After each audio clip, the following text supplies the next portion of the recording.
Hey guys, it's Maneesh Sethi from Hack the System, and here today I'm with Ryan Holiday from ryanholiday.com, and trust me, I'm lying. The Confessions of a Media Manipulator, your new book. What's up, Ryan? Thanks, man. It's good to see you. Good to see you again. Yeah, it's been a while. So Ryan and I actually have a funny story. We went to middle school together. Yeah. I remember sitting next to you in Miss Patch's class. And then, did we go to high school? No, I moved, and then you went to Bella Vista, right? Yeah. And I went to Granite Bay. Got it. Yeah, I remember like seeing Ryan's name pop up, and I remember you talking about how like there's very few people from our high school who ever did anything interesting. I think there's very few people from our generation that are doing anything. I feel like they're either still in school or they're living at home with their parents, just sort of trying to figure like the economy and just sort of the toughness of the job market so overwhelmed everyone that they're just like still reeling from it.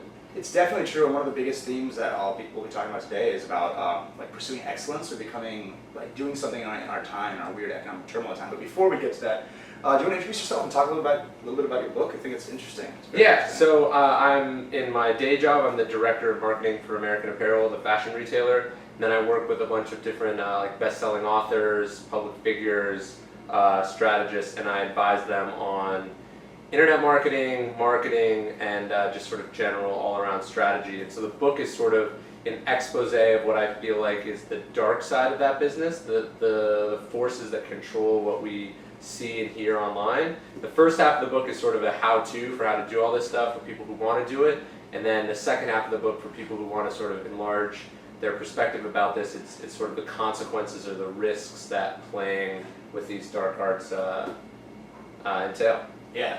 The first half of the book is really interesting for me. I was like taking notes. I'm like, how can I scheme enough to Right. how am I gonna get myself up there? And the second half of the book was interesting about the consequences, and I feel like there might be a shift from, like for you at least personally, it seems like you've shifted from wanting to gain the media to not wanting to gain the media. You found that to be true?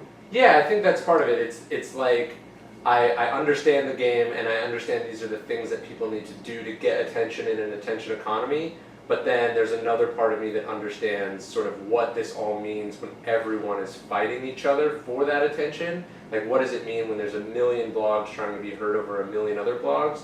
It's really quickly a race to the bottom. And I think sort of intellectually I began to understand that maybe this isn't the right way to do it. That's not to say that this isn't how you do it today, but is this the long-term system we want to have? Makes sense. So Ryan said that he worked with authors that all of my readers are definitely familiar with. So you worked with Robert Greene. Tucker Max. Yeah. Tucker Max was, and then the 48 Laws of Power was written by Robert Greene, right? Yeah. Art of Seduction, my favorite. Yeah. Tucker Max wrote the book, I Hope They Serve Beer in Hell. Yeah, then the #1 New York Times bestseller. I think it sold something like 2 million copies. Inspiring for people who are into the game. Yeah. And then have you worked with any other authors that we would know? Yeah, but those are the only authors that like me to talk about our association. Understandably, some people want to play the game, but part of the game is keeping your hands clean, and that's straight from the 48 Laws of Power. They don't want to be associated with these tactics, and frankly, I don't play them. That makes sense. So I mean, it does also make sense that Robert Greene and Tucker Max don't mind. Right. They don't mind having a giant media strategist working with them. So how many people work with you at American Apparel? Like, so how does the org chart go? Yeah, so I run the marketing department at American Apparel. It's probably 7 to 10 people. And then obviously it's a fully vertically integrated company. So like instead of, like if you're the VP of marketing at, let's say like Coca-Cola, you're not designing your own advertisements. They're not being made in-house. But American Apparel does its own photography, does its own design, does its own ad buying. And then we do everything from the product design to the shipping, the retailing, and the publicity. You got the whole company completely run, and it's all based in the U.S. Yeah, it's not only all based in the U.S., it's actually all based in 2 buildings in downtown Los Angeles. Really? Yeah, so like right outside my office is sewers who are sewing. I think the factory makes about 50 million garments a year. Jeez. So I want to talk to you about a little bit, how did you get into this game? So I know that you first met Robert Greene, right? Yeah, I met Robert. When I was in college, I started working for Tucker. I was helping him with like various internet problems, and I emailed him. How did you meet Tucker the first time? Yeah, I was like, dude, like I want to work for you. I'll work for you for free. You don't have to pay me anything. I feel like I could contribute to what you're doing, and the upside or the potential downside here is $0. So he accepted that, he started teaching me things, I started learning things, took a lot of initiative, and I sort of figured out how all this stuff worked. And then I had lunch with Tucker, and Robert was there in Los Angeles. This would have been like 2007 or so.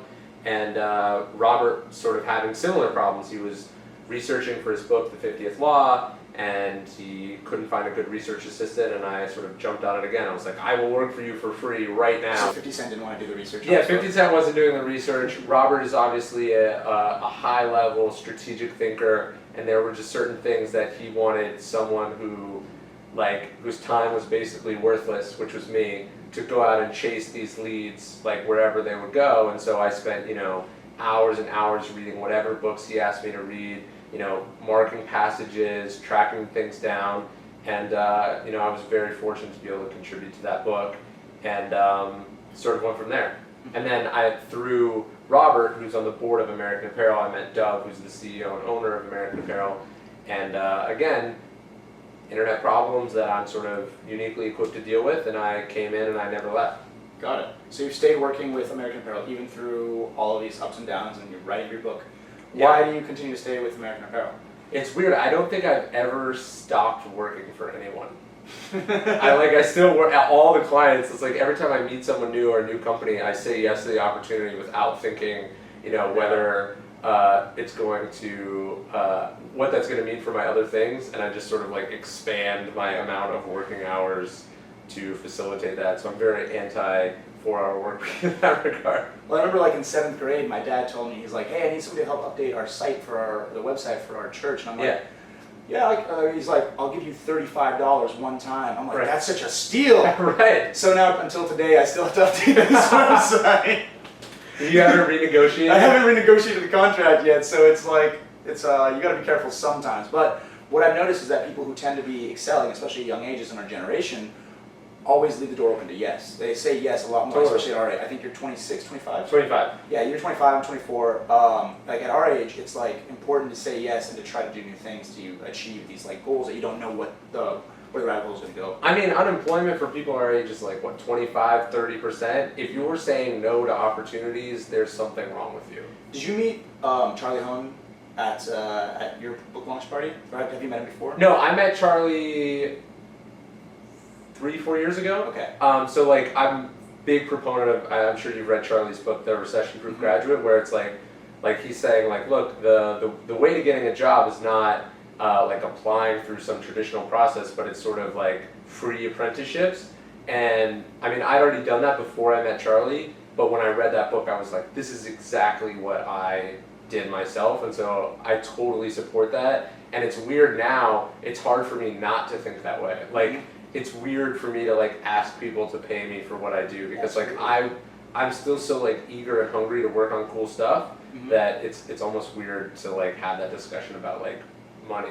Yeah, today on my way over here, my roommate walked down while I was checking my email, and I had an email from somebody that said, I want to work with you on your, I will update your Facebook page and your email list for free.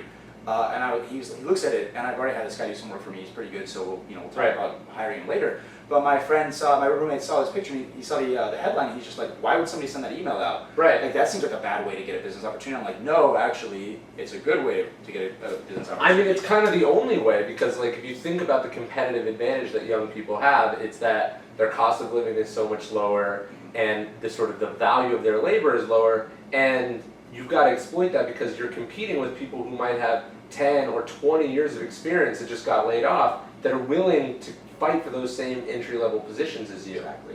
So like say you're just out of college, 22-year-old, 23-year-old, and let's say you've had an interest in a lot of different things, but you've like studied the humanities, and you really don't have any skills that are sellable. What would you do? Who would you approach? What exactly would you do to figure out a way to path through life? I don't know if we want to talk specifics, because I don't know who. Like, it's hard to say like you should approach this person because I don't know like who we're talking about, but I think I would do exactly what Charlie says, which is find someone whose work you're passionate about, whose space you already are familiar with and have done research on, who you feel like you could add value to their operations. And the twist I would add is look for someone who like let's say you want to work with an author, don't email Stephen King and say like I want to work for you.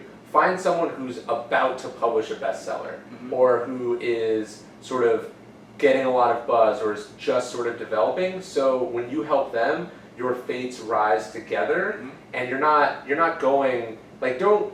Like if you want to network with important people, don't like crash a Richard Branson party and hope to be that and hope that you can sort of like connect with him immediately. You know what I mean? Like start small and build up a base, and like that's why I would focus on developing people, because not only is your access easier, but your efforts are going to have more of an effect quicker than something that you do with Stephen King. Absolutely. So it's important to check the tiers of the people you're talking to. Yeah. If you jump right to the top, it's really tough. But when you start low, you can grow.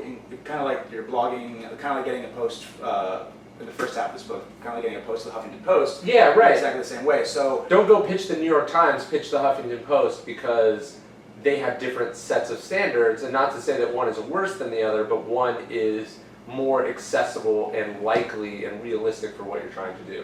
So when I see these emails that come from my readers, a lot of the time it's very interesting to see these emails, because people are so afraid that they're not achieving their passion, and they're not like doing what they should be doing with their life. Right. And I just went to this conference called the World Domination Summit, and speaking there was one of my favorite authors, whose name is Cal Newport. Yeah. Are you familiar with Cal? Yeah, he's the Hacking Your Education guy, right? Study hacks. Yeah, exactly.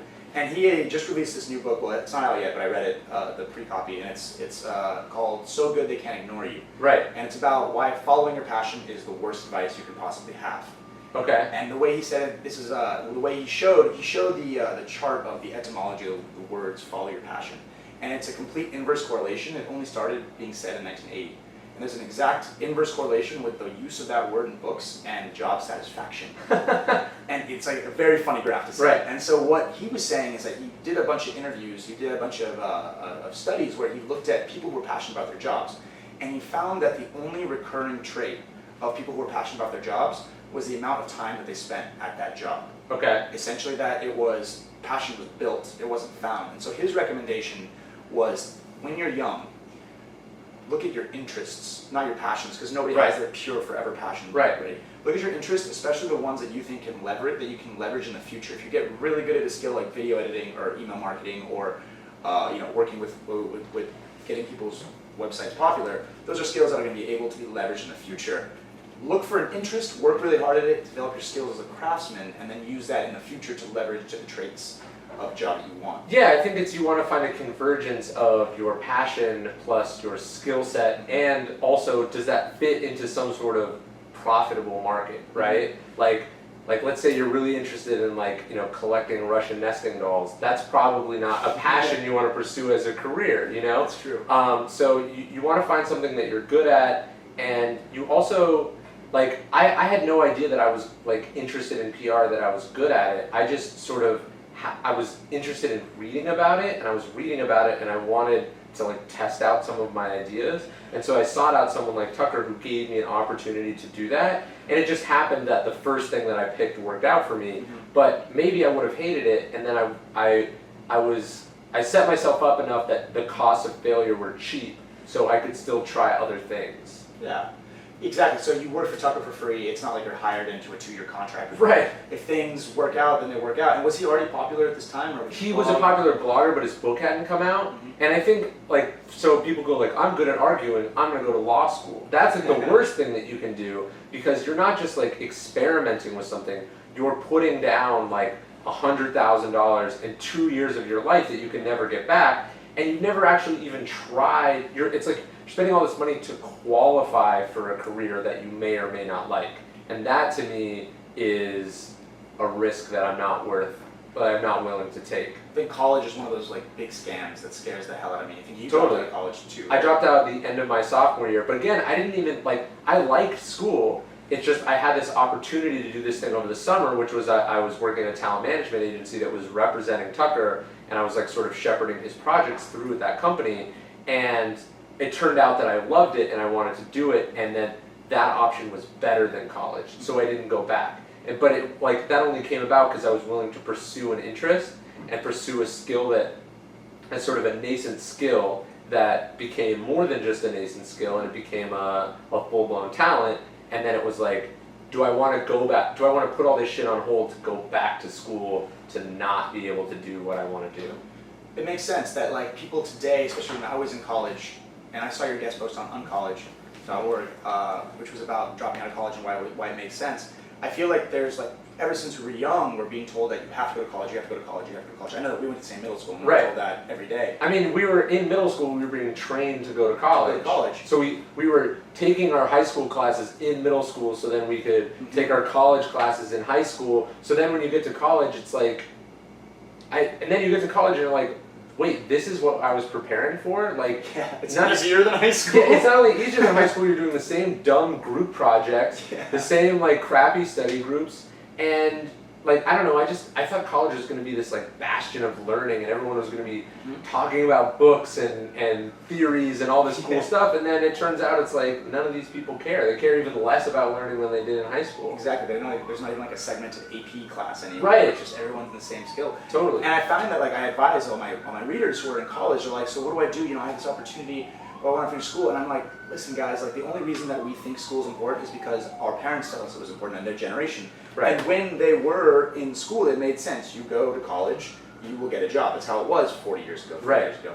Today things have changed. Prices have gone up, and like in the quantity of people who are trying to go there has gone up, and the amount of jobs have gone down. And the value of the degree is roughly the same. Exactly. And I think, although what I tell people is about dropping out is like, don't just drop out for the sake of dropping out. You need to have another option. Like, college is a great placeholder option.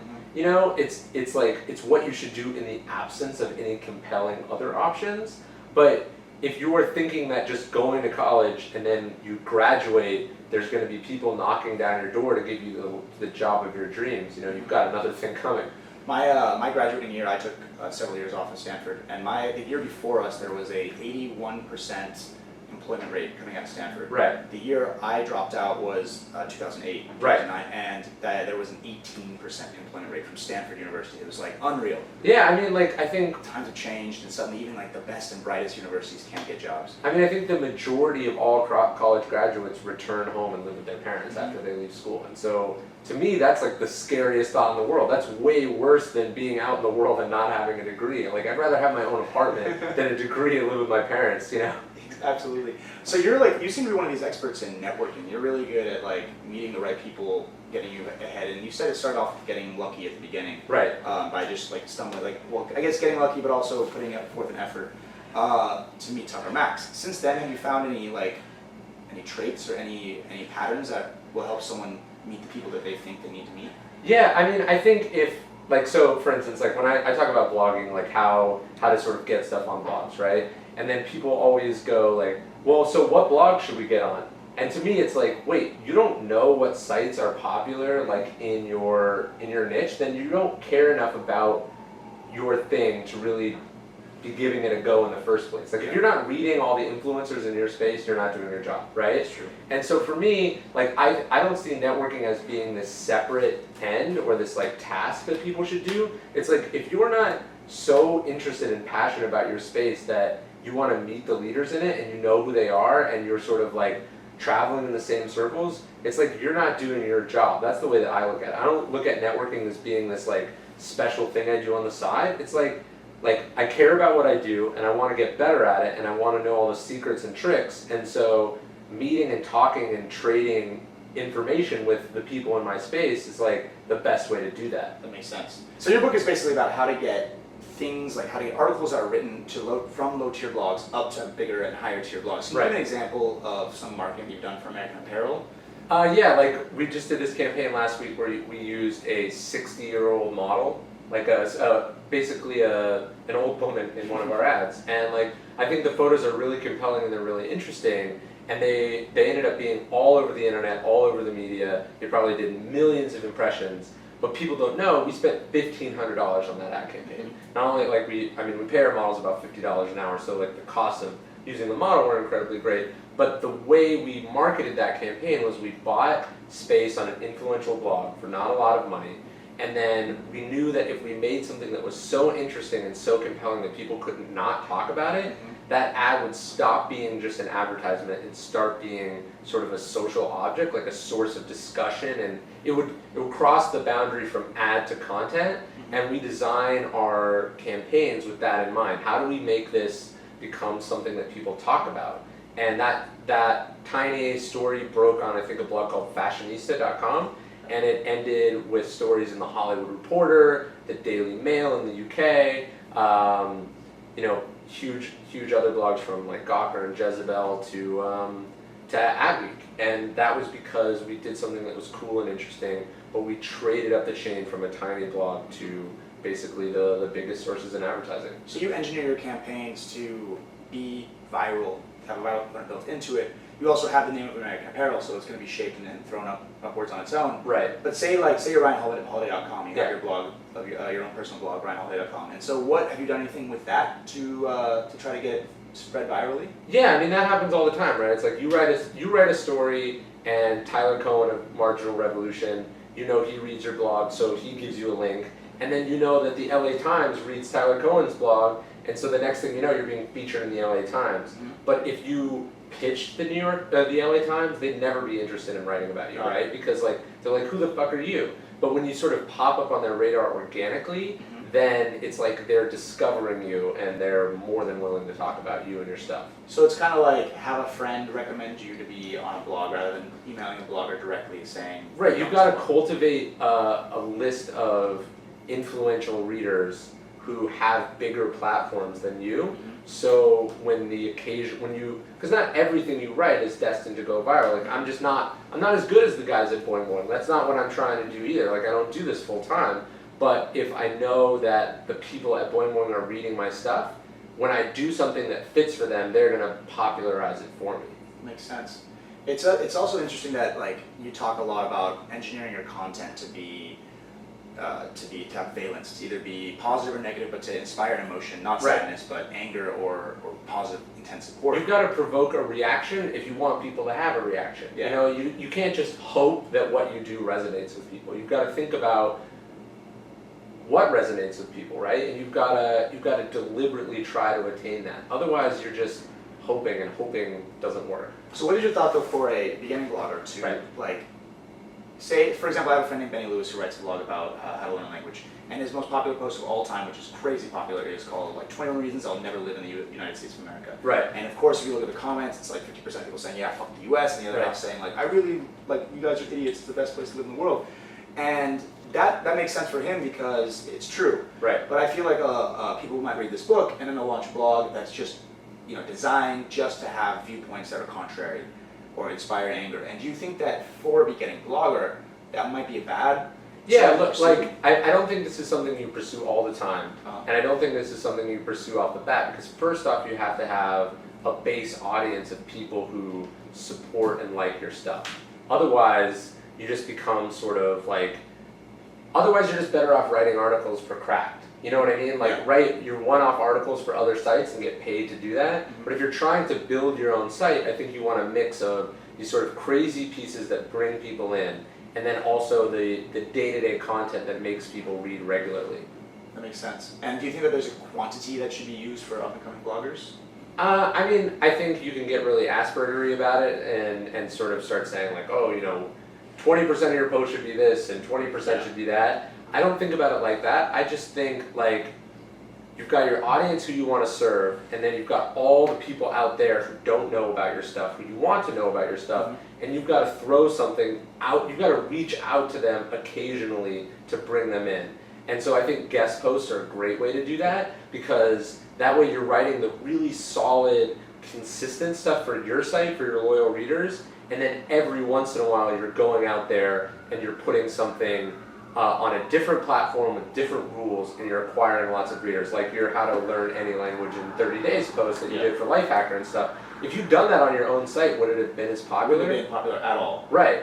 And that's actually one of the biggest problems I have, is thinking about I have all these really high quality 2,000, 3,000 word posts just waiting in a queue. And if I post on my site, it's a couple hundred hits. Is it worth even posting it on my site? Yeah, and I think about saving those things, or maybe you get a guest post on the Huffington Post, maybe Forbes lets you write there, and those are good places because they want that more high quality content, those longer pieces, that if you even posted on your own site, they'd be too long and no one would read them. So Yeah. you might as well use them as a free way of acquiring new users. And that was also a question I had for you from your book, was about the length of posts. Because Right. I've always learned, we're trying to write extremely high quality posts that are 2,000 plus words. Right. And you mentioned, you linked to, you mentioned the usability expert.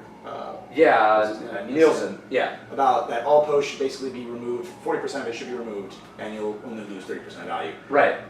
And so how do you feel about the length of posts? Like, what I was trying to say there is that's the prevailing wisdom on the internet. I don't necessarily agree with that. I'm just saying, like, when people for Business Insider sit down to write posts, they think, how can we make this 800 words or less? They're not thinking about making high quality content because they don't get paid to do that. Yeah. You want to write a 2,000 word high quality piece because you know you're not making money on the piece, right? So you want to do something that spreads your brand, gets high quality readers, and generates positive brand association for you. Yeah. If you're a churn and burn blogger, that's just sort of outside of your job description. That's true. So a lot of the campaigns you're talking about are bringing in, like Huffington Post, bringing in just as much traffic for page views, for ad clicks. It's not about Right. bringing in email lists or like high Totally. quality subscribers who will continue to subscribe and read your stuff. Yeah, and I think you've got to ask yourself, what are you after? Are you blogging for money, or are you blogging to develop an audience that you can sell products to, or books to, or you can do speaking gigs from? That comes more from trust rather than churning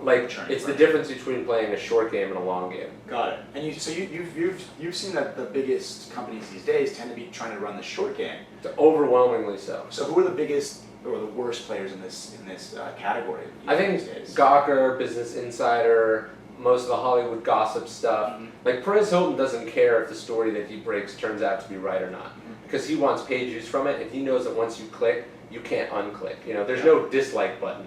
And so they just want to get as much traffic as they can day in and day out, and they know that they don't have subscribers anyway, they just have people who click their headlines on Google News. So if you're an individual blogger, I don't think it makes any sense to play that game. Got it. And I think you wanna deliberately not play that game and develop a long-term brand. That makes sense. So if you guys are trying to start your own blog that will get you a high quality readership, don't just write shit that gets you popular for one post. I mean, I think Tim Ferriss is a great example. Like, the money that he makes from his blog pales in comparison to what he makes selling books and speaking gigs and investing in startups. So the last thing he's gonna do is screw his readers over by publishing like crap, Yeah. you know? And I think we can emulate that model and write really high quality stuff that violates all the supposed rules of blogging, and know that we're doing that on purpose because what we're trying to build is a long-term valuable reputation with people for quality shit. That makes sense. The people I've seen who are experts in any industry tend to follow a specific routine, a morning ritual, or they do something in particular. Do you have a morning ritual that you follow? It's been different for me because like writing this book was sort of like a new phase in my work life. So in the last year, I've changed my routine. So I get up in the morning, like around 8 o'clock. I write usually for like 2.5 hours. And then I do Brazilian Jiu-Jitsu. Then I have breakfast or lunch. And then I usually like answer emails, phone calls. I try to do all my administrative crap in the middle of the day. And then, you know, like around like 2 or 3 o'clock, I go to the gym again, or I run. So I run, swim, or box, or do some sort of other physical activity. And the reason I do 2 physical activities is I do Brazilian Jiu-Jitsu for like, because I'm training in a thing that I think sort of takes my mind off stuff. Then when I run or swim, it's like it's an opportunity, since I've put all my work aside, like all the writing that I did in the morning that I was struggling with. Now I'm processing that, and I usually have like ideas that I write down, and then like, it's like when you stop thinking about it, that's when you get your good ideas. Yeah. So then in the afternoon, so I run, swim in the afternoon, which is usually like an indirect way of sort of getting inspiration or ideas. I work again in the evening, take a break, hang out with my girlfriend, and then I usually write again at night. So Okay, so you're working the whole day with little specific breaks in between. yeah, there's this cool site, I forget who runs it, but basically the word or the phrase he uses to describe what he does is paid to exist. Yeah, jump in. Yeah, and I think that phrase is really cool, where like, if you're paid to exist, that means everything you do is part of your job, you know? And I sort of think about things like that. I think like, how can I, like, no one pays me to read, but I know that it makes me better at my jobs. So I do that as part of my job. So like I read during the middle of the day and I don't feel guilty like I'm not doing work. Like that's part of my job. And since I get ideas when I run, that's part of my job. And since it makes me, stronger and fitter and more emotionally regulated, I consider it part of my job, So I work, from when I wake up to when I go to sleep. But a lot of the things that I do are not work, or would not be considered work to other people. Well, so when you say that you write at the beginning of the day, that's like your creative period, it feels like. Yeah. Do you like write without even opening a laptop, or like without turning on your internet? Do you not check your emails before? It depends. Like when I was writing the book, I would go and like I was deliberately sort of disconnected from everything. Sometimes I check my email in the morning. I like checking my email in the morning before everyone else is like up, awaking. So it's like I respond, and then I've responded before they're up. So it's sort of a nice subtle reminder that I'm like I'm working harder and longer than they are. But so like maybe I'll check email in the morning, but just enough that I don't get like overwhelmed and sort of in like response mode. And then I write. I like to. I usually go to a library and write, and I write not on my computer. Like I use like a library computer where none of my shit is there. That makes sense. I like that idea. I feel like the Evan Pagan has this course called Wake Up Productive, where he talks about this gray zone of people who are trying to become productive, but like he calls it the snacking society. Basically, nobody really sits down for meals anymore. We always like are eating chips during the day. Totally. In the same way that nobody really sits down to work anymore. There's no 9-to-5 regimen. Now it's like Skype is open and chat is open, but breaking that gray zone, building like a focus pattern is one of the most important things you could possibly do. Totally, it's really interesting. Like I like when you watch like movies, like even like Mad Men or something, where they're sitting at their desk and you're like, "Where's the computer?" And there's no computer at their desk, and you realize that like it makes me think it's like, what did they do from like 8 in the morning to like 5 at night? Were they just like sitting there? What did they do? I know. Right. Like what did an accountant do? Was he like doing math problems? Like what was he doing? And you realize like there's a full day's work in work, like not sitting at your computer, you know what I mean? And some of that work is thinking or reading or doing the things that we feel like is not work because we have a computer. Like that was the hardest part about working in an office for me, is like none of my employees would want me sitting at my desk while they're like working on stuff and I've got my feet up reading a book. But now that I work remotely,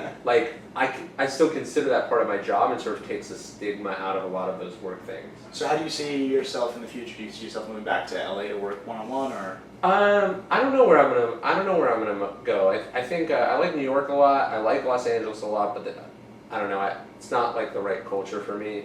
New Orleans isn't either. So I'm gonna check out some cities and then see where I go. New York is a pretty fun place, man. You like it? I'm trying to decide right now where I want to settle down, and like I've been finding that New York or Portland are my two thoughts. I don't know if you've ever been there, but I've been in Portland not in a while. I like Austin a lot too. Austin's cool, yeah. The four I had in mind was Austin, San Francisco, New York, and Portland. No international cities for you? You want to be in the U.S.? I think I need to settle somewhere in the U.S. for a while. I've noticed it since I mean, you know me, right? Yeah. I've always been traveling for 4 years, but I've noticed it since I come back to the U.S., having the American culture of working hard has really helped me focus on the business side. The one thing that I don't like about New Orleans, even though it's like a great city and I love the people there, is that you're sort of out of the loop, in the sense that like you live in New York or LA, there's always people passing through, and people only pass through New Orleans to party, and so like I'm like missing the sort of random encounters with cool people who are like, hey, I'm gonna be in New York next week, like let's get coffee or let's get lunch. And I wish, like, if I pick a city, I think it's really important to pick a city that puts you in the middle of other people's travel plans. New York is so perfect for that. Totally. It's right, because anywhere that anybody connects always flies through New York. Right, exactly. And people are here for a variety of important reasons. Yeah. They're not here on vacation. It's the truth. Well, anyway, Ryan, thank you so much for joining us for this interview. It was really, really interesting. Guys, you should check out Ryan's site at, is it ryanholiday.com or .net? .net. ryanholiday.net. Ryan also has a really cool email list where he talks about the books that he recommends, and you guys should check it out. I've read a ton of the books that he recommends. And Ryan, thank you so much. Cool, man. Thanks for having me. Good to talk. Yeah. Take care, guys.